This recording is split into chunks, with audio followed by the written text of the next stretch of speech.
I'm going to show you how adding surface imperfections to your materials makes them more realistic and engaging.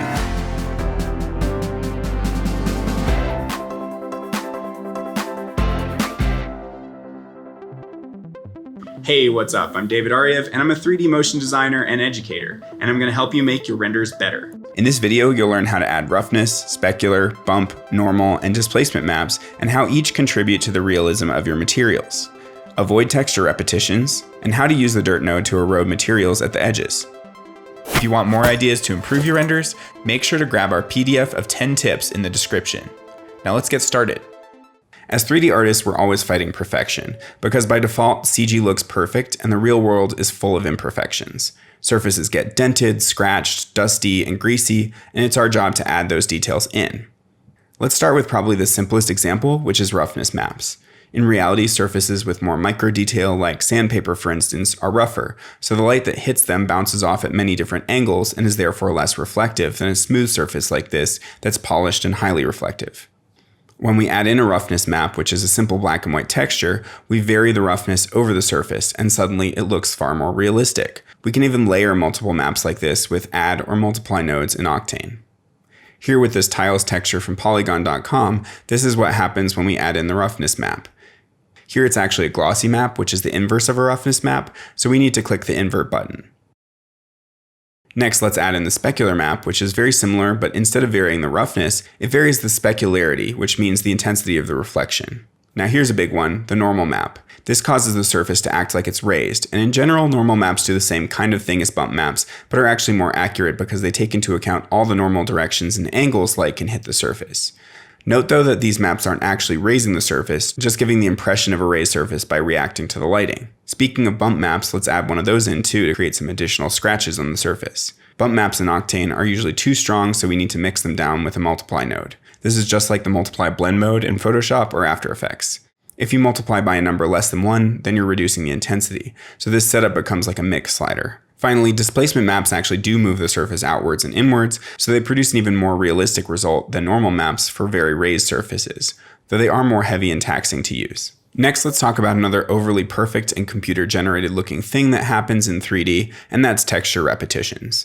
Here we've got a seamless texture, and it's obviously repetitive, but just by creating a duplicate and scaling that up, we have another variation. Let's also rotate it 90 degrees for some more randomness. Now if we add in a mix node in Octane, we can blend between the two. This is a 50% opacity blend here by default. Here's one texture, and now the other. Now if we use a procedural Octane noise or even another texture, we can use that to vary between the two scales of the original texture. Now this is looking a lot less repetitive. We can keep doing this too with a third copy and just keep adding more and more randomness. Now when we zoom out and make some slight adjustments to the scale of the textures, we don't see any repetitions in the whole surface. Super cool.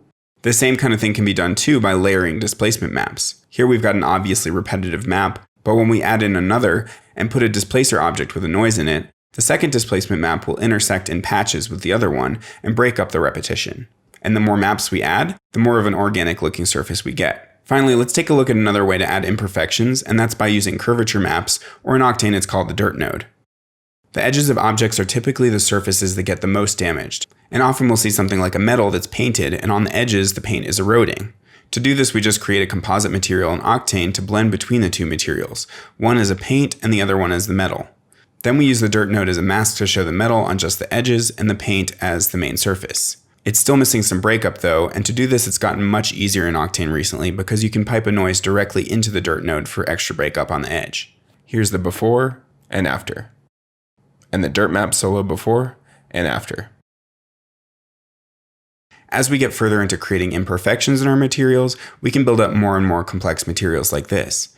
For instance, here's a brick wall with just the diffuse color, and you can see how it's weirdly reflecting the neon lights. Then once we add in the roughness map, we solve that problem, and it looks much more natural. And then the normal map allows the raised areas of the brick to catch the light properly. Next, we create a concrete material, and we've got the same reflection issue until we add in the roughness map. And then the normal map to catch the light and create natural bumps in the surface. Now we create a complex mask to blend between the two using noises and black and white textures, and now it looks like concrete with patches of exposed brick, so much more interesting. Finally, if we use the mask in the bump channel of both the brick texture and the concrete texture, it feels like there's an edge or indent between the concrete and where it's eroded to the brick, so it feels much more realistic. For a final note, try and think of additional ways you can add imperfections. For example, with this wall, I added additional layers of paint smudges as well as a final layer of graffiti to sell the realism. By keeping these tips in mind, you'll be well on your way to consistently creating awesome renders.